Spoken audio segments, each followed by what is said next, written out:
Hello les amis, j'espère que vous allez tous et toutes très bien. Je vous retrouve aujourd'hui pour une courte vidéo sur la CNV. Je vous avais promis de refaire cette vidéo de manière plus concise, donc je vais essayer de le faire aujourd'hui en vous parlant des étapes de la CNV, la communication non violente, et qui permet de résoudre beaucoup de conflits et qui permet aussi de pacifier des relations, d'entretenir de bonnes relations avec des personnes qui ont envie d'entretenir de bonnes relations, bien sûr.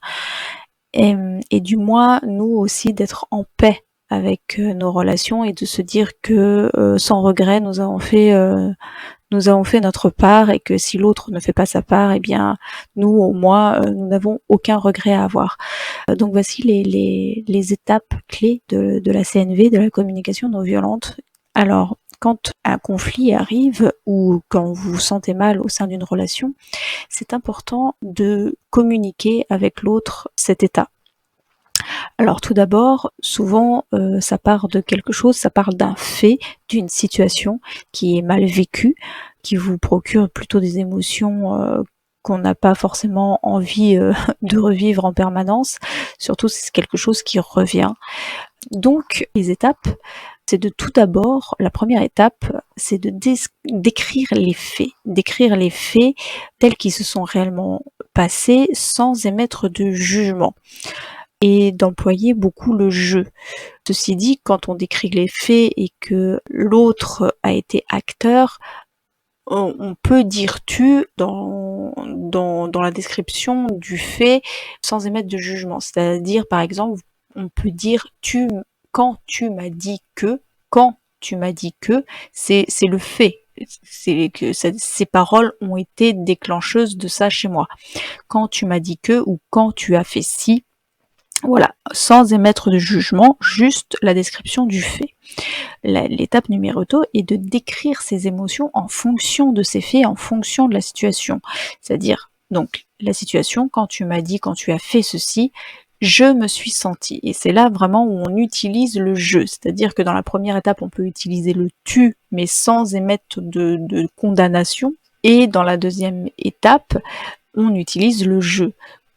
Donc, quand tu, première étape, deuxième étape, je me suis senti, voilà. Deuxième étape.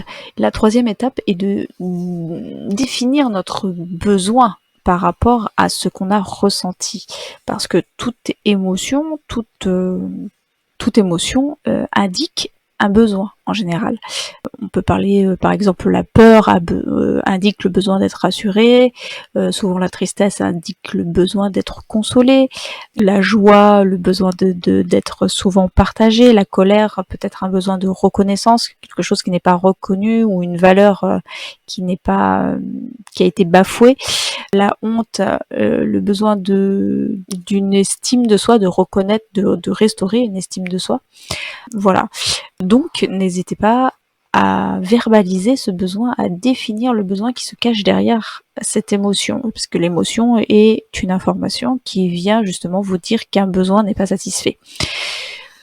Donc, décrire les faits, quand tu m'as dit que, décrire son émotion, j'ai ressenti cela, j'avais besoin de ça, ou voilà, j'ai besoin de ça.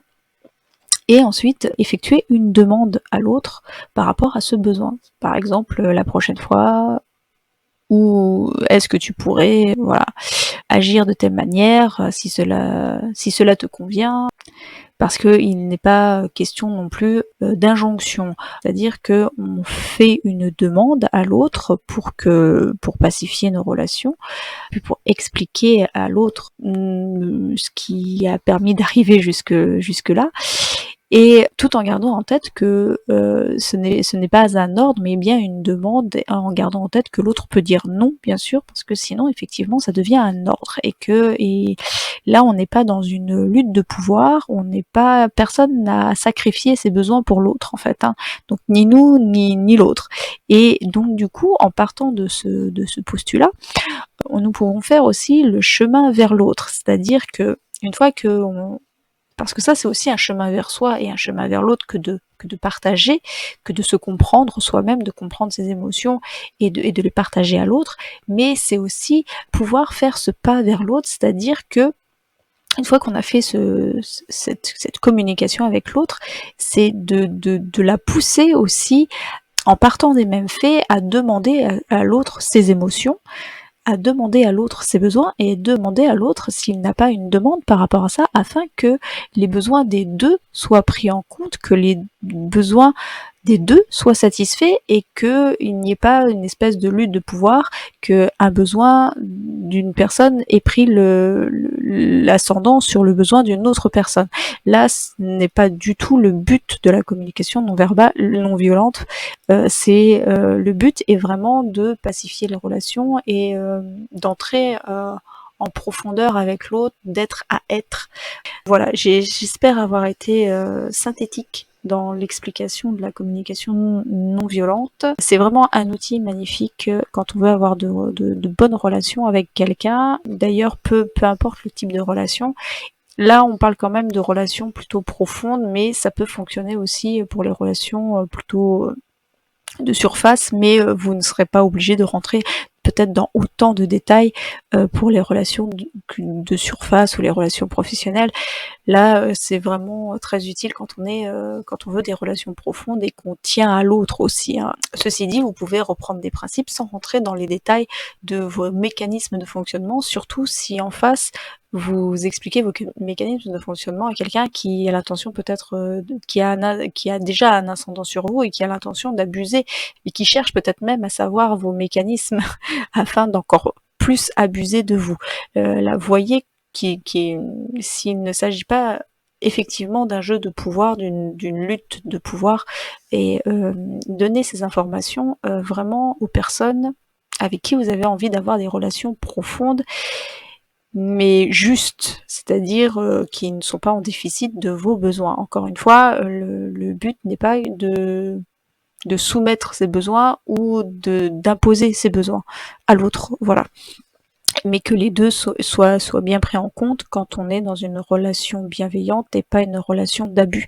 Voilà. Je vous ramène à la petite vidéo complémentaire que j'ai fait il y a pas longtemps, que je vous mettrai en lien. En tout cas, voici les principales étapes de la CNV et comment on utilise la communication non violente quand on veut avoir de bonnes relations. Voilà. En tout cas, moi, je vous souhaite le meilleur et je vous dis à très très bientôt.